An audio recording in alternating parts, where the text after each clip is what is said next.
اور آپ کو سب کے درمیان سے اٹھا کر قبر میں ڈال دیا جائے گا۔ کہاں گئے دوست؟ کہاں گیا پیسہ؟ کہاں گیا وہ دین کا مذاق اڑانا؟ کہاں گیا وہ دینداروں کو دیکھ کر منہ پھیر کے نکل جانا؟ کہاں گیا وہ آپ کا رویہ کہ اگر دیندار دور سے آتا نظر آتا تو آپ کہا کرتے تھے یار نماز روزے کا کہہ کے کٹ لو یہاں سے؟ اب پچھتاوا ہوگا، اب حسرت ہوگی، اور پھر آپ کو ایک انتہائی شرمندہ کر دینے والا منظر نظر آئے گا۔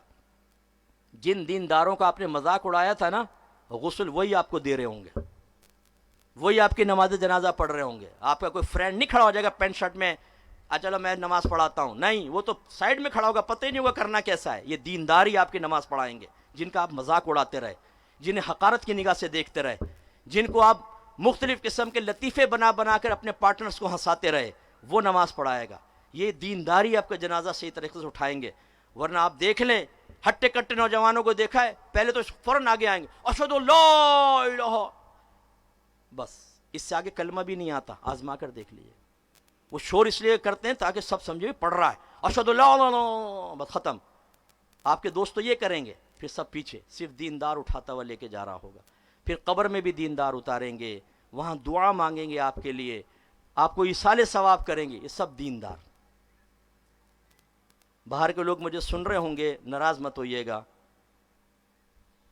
زندگی میں زندگی گزارنے کے لیے چھی پاکستان، چھی یو ایس اے، یو کے، سوئٹزرلینڈ، جرمنی، لیکن پاکستان سے اتنی محبت ہے، جب مرنے لگتے نا، یہاں مجھے نہیں دفنانا، مجھے پاکستان میں دفنانا۔ کیوں؟ کیونکہ پتہ ہے وہیں کچھ ایصال ثواب کر دیں گے، وہیں کچھ ایسے رشتہ دار دیندار ہیں جو آپ کی آخرت کی بہتری کا سامان کر سکتے ہیں۔ آپ کو پتہ ہے کہ باہر کیا غفلت ہے، اس لیے آپ پاکستان میں دفن ہونا پسند کرتے ہیں، زندگی وہاں گزاریں گے۔ اس وقت تک پاکستان تھو پاکستان اس قابل ہی نہیں رہنے کے، لیکن مرنے کے بعد رہنے کے قابل صرف پاکستان نظر آتا ہے۔ یہ تو چلو ایک ملکی حوالے سے ہے، دینداروں کو چھوڑیں گے تو نقصان ہوگا۔ تو آئیے بس آخر میں بس میں بیان کو ابھی ختم کر رہا ہوں۔ اگر آپ کا ذہن بنتا ہے کہ ہاں ہمیں دین کی مدد کرنی چاہیے، اور یہ کوئی اللہ پہ احسان نہیں ہے، اللہ نے بدلا ڈیل ہے، ڈیل، اللہ کے دین کی مدد کرو اللہ تمہاری مدد کرے گا، آؤ ڈیل کر لو۔ آج کل ڈیل سے کتنے کام ہو رہے ہیں آپ یہ دیکھیں، گورنمنٹیں بن رہی ہیں ڈیل سے، دیگر معاملات ہوتے ہیں، ہو سکتا ہے پیچھے ڈیل نہ بھی ہو، لیکن بہرحال مشہور تو یہ کہ ڈیل ہو رہی ہے۔ ایسے اللہ تعالیٰ نے ایک ڈیل پیش کی ہے، اللہ کے دین کی مدد کرو اللہ تمہاری امداد فرمائے گا۔ ڈیل قبول کر لیں۔ شاید یہاں پر دنیا میں کسی کا کیا گیا وعدہ غلط ہو سکتا ہے، جھوٹا ہو سکتا ہے، لیکن اللہ تعالیٰ اپنے وعدے کے خلاف نہیں کرتا۔ سوال یہ پیدا ہوتا ہے کہ چلو اے اللہ تعالیٰ ہم راضی ہیں اس ڈیل کے لیے، اب ہمیں یہ بتا کہ دین کی مدد کیسے ہوگی۔ بس یہ میرا آخری پوائنٹ ہے اس کے لیے۔ نمبر 1، جب تک دین کی تعلیم باقی نہیں رہے گی دین کی مدد نہیں ہو سکتی۔ اسی لیے سرکار صلی اللہ علیہ وسلم نے تیزی سے عالم بنائے، مفتی بنائے، مجتہد صحابہ بنائے، اور بقیہ صحابہ کو مکلف بنایا کہ ان سے آ کے علم دین سیکھیں۔ سرکار جب نماز پڑھاتے تو فرماتے جو علم میں سب سے زیادہ ہیں وہ میرے قریب کھڑے ہوں، پھر جو ان سے قریب ہیں، پھر جو ان سے قریب ہیں، یعنی علم کے اعتبار سے سرکار قریب کرتے تھے۔ علماء پیدا کیے دیگر، کیونکہ وہ ڈیلیور کریں گے دین کو، وہ قرآن و حدیث کو بتائیں گے۔ لہٰذا دین کی تعلیمات اور اس کا بڑا منبع اور ماخذ قرآن اور حدیث، دو چیزیں ہیں۔ قرآن سرکار نے اس طرح محفوظ فرمایا، سرکار نے اس طرح اس کو محفوظ کیا کہ حفظ کی ترغیب دی، جیسے ہمارے بچے بھی دیکھیں حافظ بنے، تو کثیر صحابہ نے قرآن کو حفظ کیا۔ دوسرا سرکار فرماتے اس کو لکھ کر محفوظ کرو، تو جلدی جلدی لکھتے تھے، لیکن 8-10 بیٹھے ہیں، آیت آئی ان کو لکھوائی، پھر سرکار کہیں اور گئے، دیگر 8-10 صحابہ ہیں، دوسری آیت کوئی نازل ہوئی ان کو لکھوائی، پھر وہ آپس میں ایکسچینج کیا کرتے تھے، کبھی کبھی نہیں بھی کرتے تھے، پتہ نہیں چلتا تھا، جیسے سفر میں آئی تو ادھر والوں کو نہیں پتہ چلا، لیکن آہستہ آہستہ معلوم ہو جاتا تھا، فوری طور پہ نہیں پتہ چلتا تھا۔ لیکن جب سرکار نے پردہ فرمایا اور مسیلمہ کذاب نے نبوت کا دعویٰ کیا تو صدیق اکبر رضی اللہ تعالیٰ عنہ نے اس کے خلاف جہاد کیا، کیونکہ ہمارا ختم نبوت کا عقیدہ بڑا مسلمہ ہے، ہمارے نبی کے بعد کوئی اور نبی نہیں آ سکتا۔ اس نے دعویٰ کیا کہ میں ہوں نبی، اس کا طریقہ کیا ہے؟ جہاد۔ لیکن میں آپ کو ترغیب نہیں دے رہا ہوں کہ کوئی اگر اس طرح کا دعویٰ کرتا ہے تو آپ ریاست کے معاملات کو ہاتھ میں لیں، ہاں احتجاج کرنا ہمارا حق ہے، اس طرح کے معاملات کرنا کہ اگر فرض کر لیں کسی جانب سے ڈھیل دی جا رہی ہو تو سختی پہ مجبور کر دیا جائے ایسے شخص کو کیفر کردار تک تو پہنچانا ہوگا۔ تو صدیق اکبر نے جہاد کا اعلان کیا، جہاد ہوا، کثیر حافظ صحابہ شہید ہو گئے۔ عمر فاروق حاضر ہوئے، کہا کہ اگر اسی طرح حافظ صحابہ شہید ہوتے رہے تو قرآن کی حفاظت کا معاملہ خطرے میں پڑ جائے گا۔ حالانکہ اللہ نے کیا فرمایا؟ اِنَّا نَحْنُ نَزَّلْنَا الذِّكْرَ وَإِنَّا لَهُ لَحَافِظُونَ، بے شک ہم نے قرآن کو نازل کیا اور اس کی حفاظت کرنے والے ہم ہی ہیں، اللہ تعالیٰ فرما رہا ہے۔ لیکن مطلب کیا ہے؟ اللہ تعالیٰ حفاظت ایسے فرمائے گا کسی کا تو ہاتھ توڑ دے گا بڑھتا ہوا، اور یا اللہ تعالیٰ توفیق دے گا اس کے بندے قرآن کو حفظ کریں گے اور جعلی قرآنوں کو ہٹاتے رہیں گے، یوں اللہ تعالیٰ کی توفیق سے قرآن کی حفاظت ہوتی رہے گی۔ تو قرآن محفوظ ہوا، آج آپ کے میرے درمیان ہے۔ یہ الگ بات ہے کہ توفیق نہیں ہے، ہم میں بہت سارے ایسے بیٹھے ہوں گے جنہوں نے کئی سالوں سے قرآن نہیں پڑھا، اور بہت سارے ایسے بیٹھے ہوں گے جنہوں نے ایک بار بھی قرآن کو ترجمہ اور تفسیر سے پڑھنے کی زحمت گوارا نہیں کی۔ انہیں نہیں پتا ان کا رب قرآن میں کیا کہہ رہا ہے، جھوم جھوم کے پڑھ رہے ضرور ہے، لیکن پتہ نہیں کہ میرے رب نے کیا فرمایا۔ دوسرا ماخستہ حدیث، سرکار نے بیان فرمائی، باتیں صحابہ کرام نے محفوظ کی، یہ تعلیمات عام ہوئی، اس نے دین کو مجتمع کر کے رکھا، ورنہ دین کبھی کا مٹ چکا ہوتا، ختم ہو جاتا، کب تک ذہنوں میں رہتا۔ حدیثوں کی کتابیں جمع ہوئیں۔ ہاں یہ الگ درد ہے ہمارا کہ آپ میں بہت سارے ایسے ہوں گے جنہوں نے حدیث کی کوئی کتاب اپنے گھر میں نہیں رکھی۔ بخاری، مسلم، ترمذی، نسائی، ابو داؤد، ابن ماجہ، یہ سیاہ ستہ کہلاتی ہیں، 6 صحیح ترین حدیثوں کی کتابیں، اگرچہ ان میں ضعیف بھی ہیں، موضوع حدیثیں بھی ہیں، لیکن اکثر اس میں ہیں، اور قوم کا اعتماد ہے کہ یہ صحیح کتابیں۔ اور بخاری، جس کے بارے میں اکثر علماء یہ کہتے ہیں جمہور کہ قرآن کے بعد سب سے صحیح ترین کتاب روئے زمین پر بخاری شریف، لیکن ہیں ہمارے گھروں میں بخاری، ترمذی، نسائی، ابو داؤد، ابن ماجہ، کبھی آپ نے بخاری کو ہاتھ میں بھی لے کر دیکھا ہے؟ کبھی نہیں۔ ان سے ہمارا دین محفوظ ہوا۔ تیسرا پھر جو دین محفوظ ہوتا ہے یا ہوگا وہ ہے مدارس کا قیام، نئے نئے علماء بنے، مفتین کرام بنے، دینی لیڈر بنے۔ سرکار نے فرمایا کہ قرب قیامت میں علم اٹھا لیا جائے گا، لیکن ایسا نہیں ہوگا کہ سینوں سے کھینچ لیا جائے، بلکہ علماء فوت ہوں گے اور ان کی جگہ لینے والا کوئی نہیں ہوگا۔ اور جب اللہ تعالیٰ کسی عالم کو نہیں چھوڑے گا تو لوگ جاہلوں کو اپنا لیڈر بنا لیں گے اور ان سے مسائل معلوم کریں گے، اور وہ غلط فتوے دے کر خود بھی گمراہ ہوں گے اور لوگوں کو بھی گمراہ کریں گے۔ حضرت بہت دیر سے کھڑے ہیں آپ، کافی دیر ہو گئی، ذرا جلدی سے ہٹ جائیں، مجھے ذرا آخری بار میں کر رہا ہوں، مجھے بیان کرنے دیں ذرا۔ تو سرکار نے یہ قرب قیامت کی خبر دی ہے، عالم جائیں گے دنیا سے، کوئی بتانے والا نہیں ہوگا، اور اگر ہوگا بھی تو یہ اشارہ ایک اور جگہ حدیث میں سرکار نے دیا، قرب قیامت کی علامات میں سے یہ ہے کہ جہالت عام ہوگی۔ جو آپ کے علماء موجود ہیں، میں آپ سے پوچھتا ہوں، ہاتھ نہیں اٹھانا ہے آپ نے، صرف میں گراؤنڈ ریلیٹیوز پہ کلام کر کے آپ کے شعور کی بیداری چاہتا ہوں۔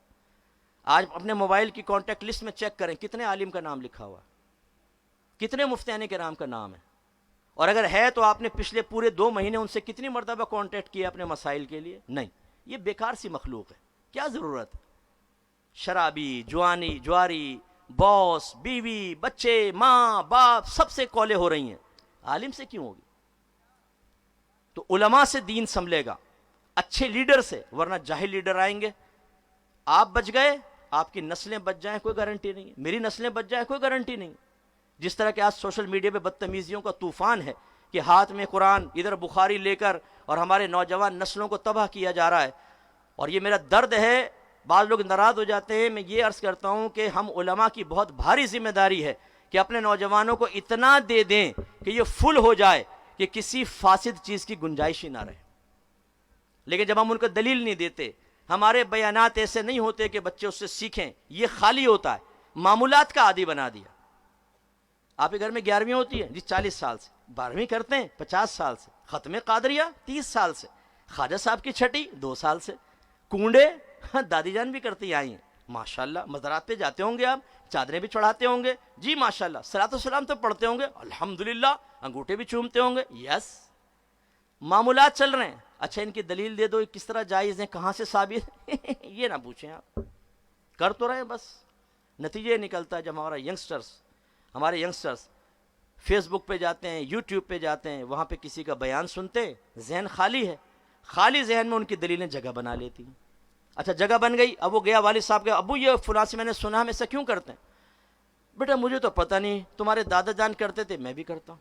امی کے پاس سے، امی آپ بتائیں، بھائی ہمیں نہیں پتا بیٹا، یہ تو نانی جان کرتی تھی، دادی جان کرتی تھی، ہم نے بھی کرنا شروع کر، یہ دلیل ہوتی ہے ہماری؟ ہمارے بچہ پھر اس کی تعلیم کو قبول کرتا ہے۔ اور ماذ اللہ ثم ماذ اللہ، کتنے لڑکے ایسے ہیں، بچیاں ایسی ہیں جو مرتد ہو گئے، اسلام چھوڑ دیا انہوں نے۔ نام وہی ہے، نام اچھا سا ہے، کوئی زینب رکھا ہے، کسی نے عائشہ نام رکھا ہوا ہے، کوئی چراغ دین ہے، کوئی نور دین ہے، لیکن وہ غلط چیز ذہن میں آئی، اسے بٹھایا، وہ اسلام کے خلاف تھی، پتہ ہی نہیں، مرتد ہو گئے۔ اپنی نسلوں کو ہم نے یہ تباہ کر رہے۔ تو اس کا مطلب یہ ہوا، قرآن، حدیث، علم دین، علماء، مفتیان کرام، اچھے لیڈر اور دینی ادارے، یہ سب ریڑھ کی ہڈی کی حیثیت رکھتے ہیں۔ میں نعت خانوں کا یا نعت خانی کا بالکل مخالف نہیں ہوں، میں تو وہی فری والی نعت خانی چلاتا ہوں۔ الحمدللہ کام کرتے ہوئے تھکا، ایک نعت لگائی، سنا، بعمل نعت خانوں کی سنتا ہوں، جوش پیدا ہوا، سکون پیدا ہوا، پھر اپنا کام شروع کر دیا۔ میں 6 گھنٹے 7 گھنٹے نعت خانیوں میں نہیں لگاتا، جس میں معاذ اللہ بے ذوقی کے ساتھ بیٹھ کر صرف ایک شخص کو پروٹوکول دینے کے لیے ہم آئے ہوتے ہیں کہ اسی سے اللہ کے نبی کی نعت سنیں گے اور غور سے سنیں گے، باقی سب تو ایسی ہیں غریبی کے اندر، اور پھر یہ نہیں پتہ ہوتا کہ باہر نکل کے ہم نے کس قدر ایک بے ادبی کا ارتکاب کر کے اپنے آپ کو بارگاہ رسالت سے دور کر دیا ہے۔ ہم سمجھتے ہیں بہت، لیکن میں آپ سے کوشچن کرنا چاہتا ہوں صرف شعور کی بیداری کے لیے، آپ 1,00,000 سال تک نعت خانیاں کریں، سارے ملک کے بڑے بڑے نعت خانوں کو بلائیں، ہر ایک کو 2-2 لاکھ، 3-3 لاکھ، 4-4 لاکھ دے، جو لوگ آئیں اعلان کرے، ہر ایک کو 10-10 ہزار روپے دیے جائیں گے، لاکھوں کا مجمع ہوگا، مجمع کثیر، 1 سال، لاکھوں سال آپ کرتے رہیں، لیکن کوئی عالم بنے گا؟ کوئی مفتی تیار ہوگا؟ کوئی لیڈر تیار ہوگا؟ کوئی حافظ قرآن تیار ہوگا؟ کوئی حرام حلال کے مسائل سیکھ سکے گا؟ کوئی طہارت کے مسائل سیکھ سکے گا؟ اسے پتہ چلے گا لوگوں کو دوستی کون سی جائز ہے، کون سی ناجائز، انہیں معلوم ہوگا موجودہ دور میں حلال کے ذرائع کون سے اور حرام کے ذرائع کیسے ہیں، لوگوں کو سود کی تعریف معلوم ہو جائے گی۔ کیا بچے ماں باپ کے فرما بردار ہو جائیں گے؟ ان کی آنکھوں میں آنکھیں ڈال کر ان کی کمزوریوں کا احساس دلانا ترک کر دیں گے؟ کیا ہمارے بچے لڑکیوں سے دوستی چھوڑ دیں گے؟ نہیں۔ کتنے نوجوان ایسے ہیں جو نعت خانیوں میں بیٹھتے ہیں اور نعت خانوں سے روابط بھی ہیں، لیکن لڑکی بازی میں لگے پڑے ہیں، شرابیں پی رہے ہیں، چرس پی رہے ہیں، ماں بہن کی گندی گالیاں بک رہے ہیں، حرام کمانے کے دلیر ہیں۔ کیوں نعت خانیوں کی برکت ہمیں حاصل نہیں ہو رہی؟ اس لیے کہ ہم حقیقتاً برکت حاصل کرنے نہیں، اپنے نفس کی غلامی میں جاتے ہیں۔ نفس کہتا ہے یار چل مزہ آئے گا وہاں پر، پھر پارٹنر تلاش کرتے ہیں، یار کوئی ساتھ ہوگا نا، پھر نبی کریم کا ذکر سننے میں مزہ آئے گا۔ اکیلے کوئی مزہ آتا ہے؟ یار چل رہا ہے، فلاں آ رہا ہے تو اچھا یار کنوینس نہیں ہے نا بھائی، بیٹھ پیچھے، گر پہنچ گئے صاحب وہاں پر، دونوں بیٹھ گئے، لے پان کھا، گٹکا یہاں رکھا، یہاں رکھا، اعلی حضرت کی نعت پڑھ رہے ہیں، سمجھ کچھ نہیں آ رہا، اسے کان میں پوچھو کیا کہہ رہے ہیں آواز تو اوپر نیچے ہو رہی ہے نا، نفس کو تو مزہ آ رہا ہے، کچھ نہیں سمجھ میں آ رہا کیا ہے کیا نہیں، خالی جھومے باہر نکل گئے، حق کے مسلک ادا کر دیا صاحب، پکا سنی ہو گیا ہوں میں۔ اور اس سنی سے ایک بیسک کویسچن کریں ذرا، نبی کریم کے حاضر ناظر کے بارے میں پوچھ لیں، سرکار کی ازواج مطہرات کے نام پوچھ لیں، سرکار کے اولاد پاک کے نام پوچھ لیں، لڑکے کتنے تھے لڑکے کتنے، ان کے نام بتاؤ ذرا، اللہ کی تعریف پوچھ لیں، قرآن کسے کہتے ہیں قرآن کی تعریف پوچھ کر دیکھیں، صفر۔ میرے بچوں نعت خوانی کریں مسئلہ نہیں، ایک تو لمیٹڈ ہوں، اچھے بعمل نعت خوان ہوں، اور ان کی اتنی کثرت کی حاجت نہیں، اس سے کبھی مسلک نہیں چلے کرتے۔ دین کی مدد جو اللہ نے فرمائی ہے وہ وہی جو نبی کریم اور صحابہ کرام کے ذریعے ہوئی۔ وہ کیسے؟ دین قبول کیا صحابہ نے، استقامت پذیر رہے، رول ماڈل بنے، قرآن سیکھا، حدیث سیکھی، محفوظ رکھا، دوسروں کو سکھایا، علماء بنائے، مفتیان کرام بنائے، مجتہدین تیار ہوئے، مجاہدین تیار ہوئے، دین کے نام پر اپنی جانیں قربان کی، وقتی جدائیاں برداشت کی، تکلیفیں اور اذیتیں برداشت کی، اور قیامت تک کے لیے دین کو زندہ کر کے چلے گئے۔ بس آپ کو مجھے یہ کرنا ہے۔ میں آپ سے کویسچن کرتا ہوں، مجھے جواب دینا ہوگا آپ کو۔ آپ کی والدہ کا آپ پر حق ہے؟ بولیے، زور سے بولو ذرا، آپ کی والدہ کا حق ہے آپ پر؟ کوئی نہ کوئی حق ہے نا؟ والد کا حق ہے، بیوی کا حق ہے، بچوں کا حق ہے، آپ کے ماتحت کا حق ہے، کچھ دین کا بھی حق ہے یا نہیں ہے؟ کریں اپنے آپ سے سوال۔ دین کا کوئی حق نہیں ہے ہمارے اوپر، اسی کی برکت سے تو جنت ملے گی۔ ورنہ کہ ہندو بھی نیک ہو سکتا ہے بظاہر کہ اپنی ماں کی خدمت کرے، باپ کی خدمت کرے، غریبوں کے اندر چیزیں تقسیم کرے، این جی اوز قائم کر لے، اور بلا امتیاز جیسے باہر کے این جی اوز ہوتی ہیں، مسلمان ہیں، کافر ہیں، سب کو وہ کھلا رہے ہیں پلا رہے ہیں انسانیت کے نام پر، لیکن کیا وہ جنت میں جائیں گے؟ نہیں. کیوں؟ دین نہیں ہے. انہیں دنیا میں اللہ عزت دے دے گا، آخرت میں کچھ بھی نہیں ہے. یہ دین کی برکت ہے کہ یہ ہمیں جنت کے اندر لے کے جائے گی. اس لیے میں آپ سب سے گزارش کرتا ہوں، سمجھیے دین کا بھی ایک حق ہے جو آپ کو مجھے ادا کرنا ہوگا، اور پھر میدان محشر میں جو وی وی آئی پی پروٹوکول ملنے والا ہے وہ دین کی برکت سے ملے گا، وہ دین کی تعلیمات پر عمل پیرا ہونے سے ملے گا. لہذا جو ہم نے باتیں عرض کی اب ان کی طرف آ کر ہمیں وہ اختیار کرنی ہے، اور وہ کیا ہے؟ نمبر 1 ہمیں عالم اور مفتی تیار کرنے اور لیڈر تیار کرنا ہے. اس کے لیے خدا را 2 طرح کے کام کیجئے. ایک افرادی قوت فراہم کریں، آپ خود عالم بنیں، مفتی بنیں. اپنے بچوں کے لیے نیت کریں کہ ایک بیٹا ایک بیٹی کو میں عالم اور مفتی بناؤں گا. لیڈرشپ کا بھی ذہن میں نہ رکھیں، انشاءاللہ بچے پڑھیں گے، اللہ تعالیٰ ان کو ابھارے گا، وہ اچھا کام کریں گے، انشاءاللہ اچھے اچھے لیڈر پیدا ہوں گے. ہم جس طرح محنت کر رہے ہیں، رات دن ہماری اکیڈمی میں ہم علماء کرام پر محنت کر رہے ہیں، مفتیان کرام پر، لڑکوں پر، لڑکیوں پر. ہمارے حفظ و ناظرہ کا نہیں ہے، یہ بچہ بھی ہمارے ادارے سے فارغ شدہ ہے. امجد صاحب نے بھی مجھے سعادت بخشی ہے، شروع میں علم دین سیکھا ہے اور ماشاءاللہ ہماری اکیڈمی سے فارغ شدہ ہیں. ایسے سینکڑوں بچے ماشاءاللہ سیکھ کر، عالم بن کر، اپنے ادارے کھول کر. ہمارا مشن ہے عالم اور مفتی تیار کرنا، اور انشاءاللہ میری یہ بات لکھ لیں، پتہ نہیں میں زندہ رہوں یا نہ رہوں، ایک وقت آئے گا انشاءاللہ آپ سینکڑوں لیڈرز دیکھیں گے اہل سنت میں، اور جب دیکھیں گے ان میں آپ کاؤنٹ کر کے دیکھیے گا انشاءاللہ.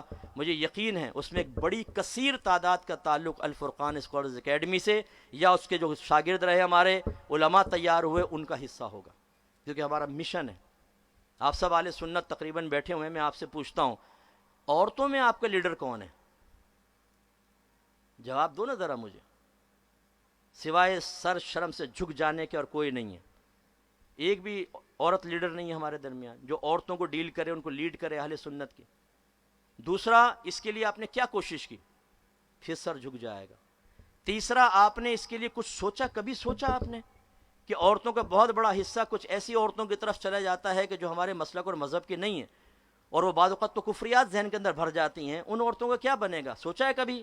پھر ہمارا سر شرم سے جھک جائے گا. بے حسی، بالکل سخت دلی دین کے ساتھ.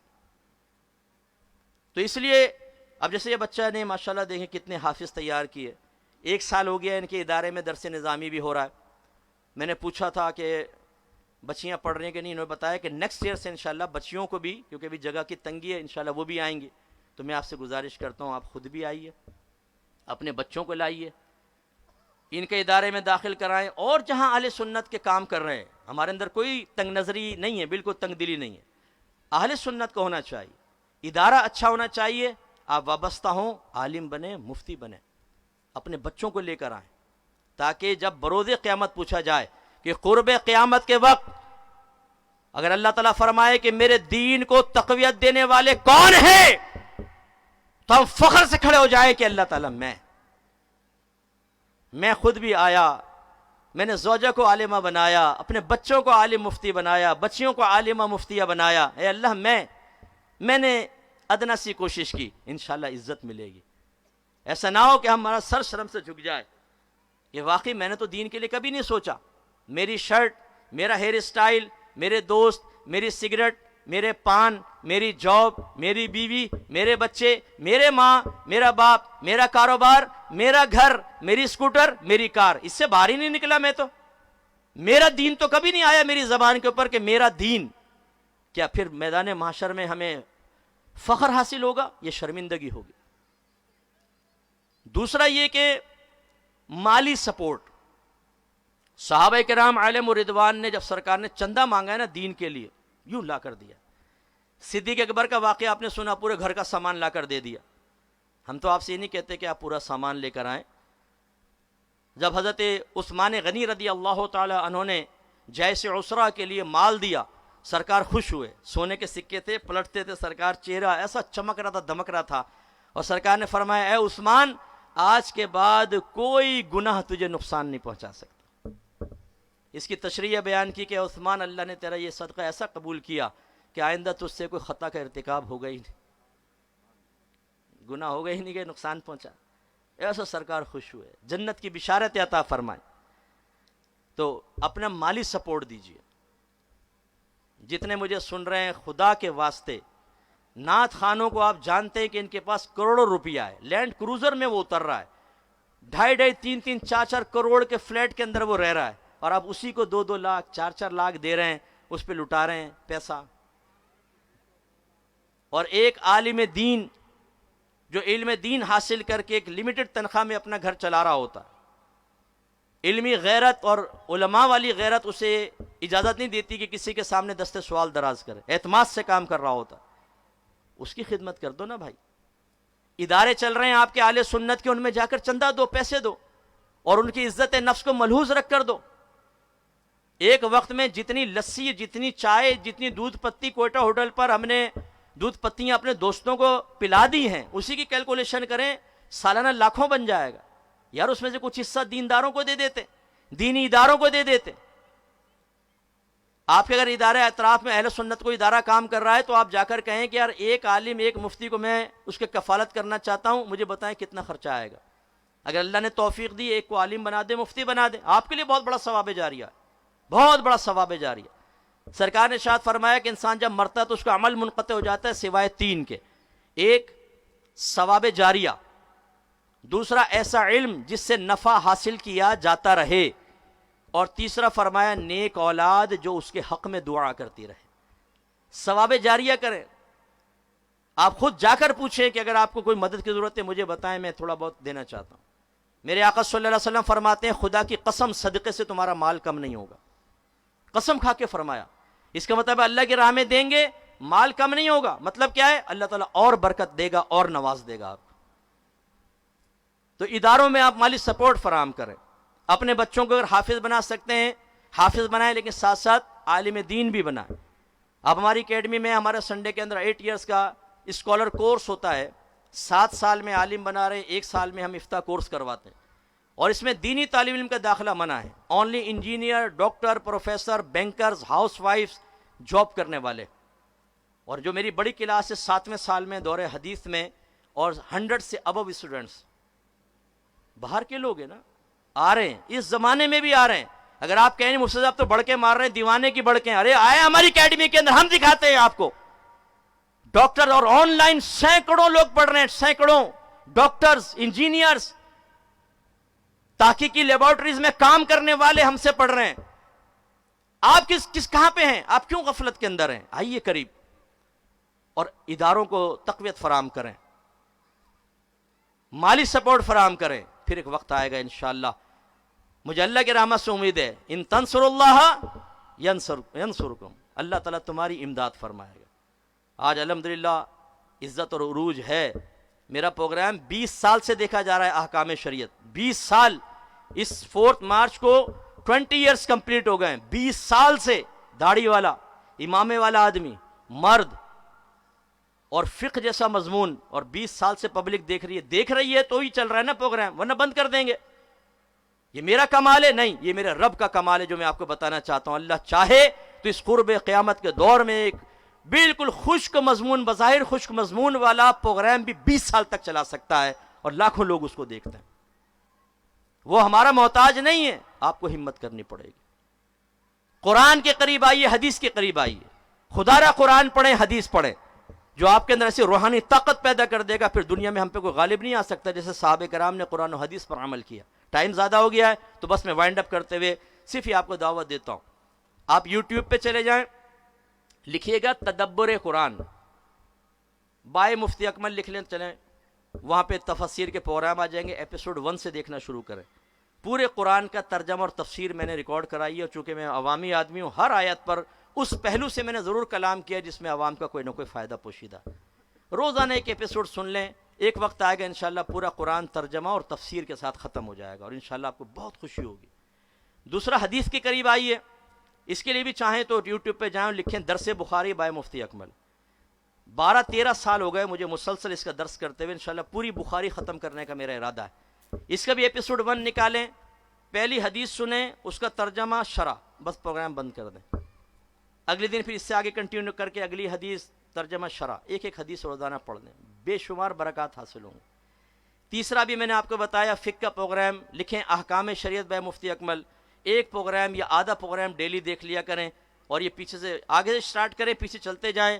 بہت سارے سینکڑوں کے قریب پروگرام ہیں، انشاءاللہ آپ کو بہت فائدہ حاصل ہوگا. کرنٹ ایشوز پہ کلام، اور میں جہاں کو سمجھانے والی بات ہوتی ہے سمجھاتا بھی ہوں، مشورے دیتا ہوں، شرعی احکام آپ کو سیکھنے کو ملے گا، انشاءاللہ بڑا فائدہ ہوگا. چوتھا، قرآن و حدیث سے ثابت شدہ تصوف کے قریب آئیں. اس کے لیے میری کتاب قرب الہی اگر پاسبل ہو لے لیں، یعنی بچے سے رجوع کیجیے گا، یہ بتا دے گا آپ کو قرب الہی، اپنے گھر میں رکھیں. تصوف کی ایک سے ایک کتاب مارکیٹ میں موجود ہے، لیکن اس ادنا طالب علم کی اس ادنا سی ایک کاوش کو بھی اپنے گھر میں رکھ کر دیکھیں. ساری آپ تصوف کتابیں سامنے رکھیں، ایک میری قرب الہی بھی پڑھ لیں، پھر اپنے آپ سے خود ہی فیصلہ کر لیجئے گا کہ اس دور کے اعتبار سے جامع اور ٹو دا پوائنٹ کتاب کون سی. اور ایک نوجوان کو ایک کامل رہنمائی فراہم کرنے کے لیے، ماں باپ کو ان کی اولاد کو فرما بردار بنانے کے لیے کون سی کتاب زیادہ مؤثر کردار ادا کر سکتی ہے، آپ جب پڑھیں گے تو آپ کو فائدہ ہوگا. ایک میری کتاب آپ یہ لے لیں، وہ فقہ سے متعلق ہے، طہارت کے مسائل و احکام. آج اپنے گھر میں جائیں، پہلے تو اپنے آپ سے پوچھیں آئینے میں، کپڑے پہ احتلام کے قطرات لگ جائیں تو اس کو پاک کرنے کا شرعی طریقہ کیا ہے؟ بیڈ کی چادر کے اوپر لگ جائے تو پاک کیسے ہوگی؟ صوفے پہ لگ جائے تو کیسے؟ گدے پہ گندگی لگ جائے کیسے پاک کریں گے؟ اپنے آپ سے کویسچن کیجئے گا، جواب آتا ہے؟ اگر نہیں آتا تو آپ کیسے ناپاک اور کیسے گندگیوں کے اندر جی رہے ہیں؟ سیکنڈ، اپنے گھر کی بہنوں سے کویسچن کریں، پوچھیں ان سے کہ ان تمام چیزوں کو پاک کرنے کا شرعی طریقہ کیا ہے، وہ بتاؤ ذرا. اگر آپ کے گھر کی خواتین جواب دے دیں تو ایسی بہن کو میری طرف سے سلام، اللہ ان کو بڑی عزت عطا فرمائے کہ ماشاءاللہ صاحبہ علم آپ کے گھر میں ہے. اور اگر ایسا نہیں ہو کہ مجھے تو نہیں پتہ، میں تو سارا اٹھا کے واشنگ مشین میں ڈال دیتی ہوں، گھما دیتی ہوں، پاؤڈر ڈالا، یہ کر کے نکالا نچوڑ کے، اسی ناپاک اور گندے پانی میں مزید ڈال کر تھوڑا اور پاؤڈر ڈال کے اس کو چلا دیتی ہوں، ان کپڑوں کو لے کے ٹب میں پانی بھرتی ہوں، انہیں اس میں یوں کرتی ہوں، ایک دفعہ، دو دفعہ، تین دفعہ، پھر سائیڈ میں، پھر دوسرے ایک دفعہ، یہ سارا پانی ناپاک، کیونکہ پہلے ناپاک تھے، اسے ہٹا کے پھر پھینک دیا، نیا پانی لیا، پھر یہ اس میں ڈالے، جیسے یہ ناپاک اس میں لگے گا وہ ناپاک، آخر تک ناپاک. اور آپ سامنے سے گزر رہے ہوں گے، آپ کے اوپر یوں کپڑا جھاڑے گی، ٹھنڈی ٹھنڈی ناپاک پھوار آپ کے منہ پر آئے گی، آپ کہیں گے جیتی رہو، ٹھنڈا کر دیا. میری غیب سے ایک آواز آپ کے کان میں آئے گی، ناپاک بھی کر دیا. اس کے بعد آپ وہی کپڑے پہن کر جاتے ہیں، جمعہ پڑھتے ہیں، نمازیں پڑھتے ہیں، نمازیں برباد آپ کی. میدان معاشر میں آپ پہنچیں گے، اللہ تعالیٰ میرے جمعوں کا ثواب، میری نمازوں کا، اللہ نہ کرے ایسا جواب نہ ملے، وہ تو ناپاک کپڑوں میں پڑا گیا، طہارت کی شرط ہی پوری نہیں تھی، نماز کی شرط ہی آپ نے پوری نہیں کی، اس لیے وہ تو نمازیں گئیں، ضائع ہو گئیں. کیا ہوگا؟ ضروری نہیں ہے کہ آپ نے ناپاک ہی پہنے ہو، لیکن میں عرض کر رہا ہوں خطرہ ہے. معلوم کریے گا نا آج اپنی بہنوں سے، یہ کتاب بھی آپ لے لیجئے. اور خدا را بس آخری پھر گزارش، دین کے قریب آؤ میرے بچوں، دین کے قریب آؤ. اور دین کی تقویت اس سے بھی ہے کہ ہم مسجدوں کو آباد کریں. بس میری آخری بات کہ مسجدوں کو بھی آباد کریں. آئیے مسجدیں بھریں. ویسے رمضان آ رہا ہے، ماشاءاللہ ہمارے بہت سے بھائی جوش میں آئیں گے. شروع میں تو اتنا ہوگا کہ وہ جوتیوں تک پبلک، امام صاحب بھی کہتے ہیں کہ باہر آ گئی بھائی، لیکن پھر پیچھے صف 1 گئی، 2 گئی، 3 گئی، 15ویں رمضان اور 27ویں رمضان تک تو وہی رہ جاتے ہیں جو ریگولر نمازی ہوتے ہیں، باقی موسمی سب بھاگ جاتے ہیں. حتیٰ کہ جو یہ مینڈکی موسمی حفاظ ہوتے ہیں، ناراض مت ہوئیے گا، بے عمل قسم کے، داڑیاں نہیں ہوتی لیکن پیسہ کمانے کے لیے، قرآن بیچنے کے لیے وہ داڑھی بڑھا لیتے ہیں، اور آ کے وہ تراویح پڑھائی، 27ویں جیسی ختم ہوئی، پیسے لیے، پہنچ گئے نائی کے پاس. ہاں بھائی کیا کرنا ہے تجھے نہیں پتہ، پپو بنانا ہے، صاف کیا، پہنچ گئے جی زمزمہ اور طارق روڈ بہنوں کی زیارت کرنے کے لیے.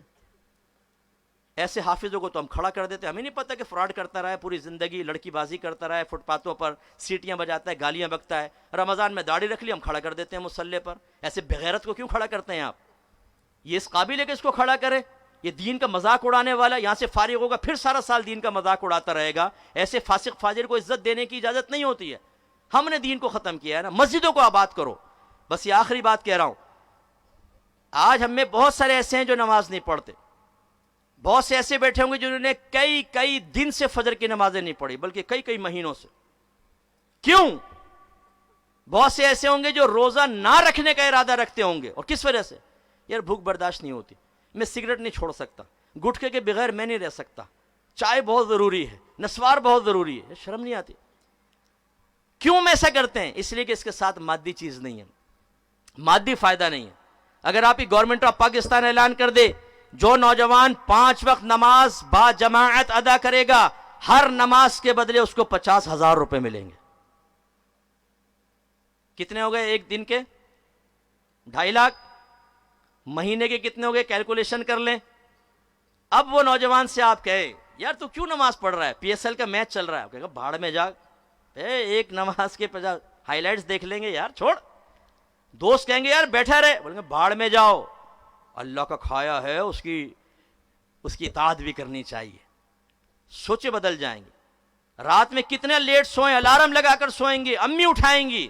ابھی تو ماں یہ کہتی ہے نہیں بیٹے کو نہ اٹھاؤ, ساری نائٹ کی جاب کر کے آیا بیچارہ سو رہا ہے تھک ہار کے, پھر تو لات مارے گی, اٹھ کمبا, اللہ کی کھاتا ہے بات, دشمن شیطان کی مانتا ہے, جا نماز پڑھ. سوچ بدل گئی. رمضان کا ایک روزہ رکھیں, گورنمنٹ اعلان کر دے 1 لاکھ روپے ملیں گے. ہر ہٹا کٹا نوجوان جو پہلے روزے چھوڑنے کے لیے تیار تھا وہ ہر طرح کی قربانی دینے کے لیے تیار ہوگا. اگر اعلان ہو جائے کہ جو داڑھی رکھے گا اسی کو گورنمنٹ جاب ملے گی اور ہر مہینے 1 لاکھ روپے داڑھی الاؤنس دیا جائے گا, پھر ہمارا عشق رسول دیکھیں. پھر تو امی بھی کہے گی بیٹا داڑھی رکھ لے, اور آپ جواب میں کہیں گے امی آپ ہی تو کہا کرتی تھی کہ کوئی لڑکی بھی نہیں دے گا. ارے میں تو ایسی کہتی تھی بیٹا ایسی چاند سے دلہن نہ ہوں گی, بس تو داڑھی رکھ لے میرا بچہ, گورنمنٹ جاب علیحدہ داڑھی الاؤنس علیحدہ. ارے امی جان آپ کے دلائل بدل کیسے گئے؟ قائد اعظم صاحب تشریف لائے اور اسی سے آپ اندازہ کر لیں کہ بعد وفات بھی تصرفات ختم نہیں ہوتے. آپ اولیاء کے تصرفات کا انکار کرتے ہیں, قائد اعظم صاحب کا تصرف دیکھ لیں, اتنا پاور قائد اعظم کے اندر, ذہن بدل جائیں گے.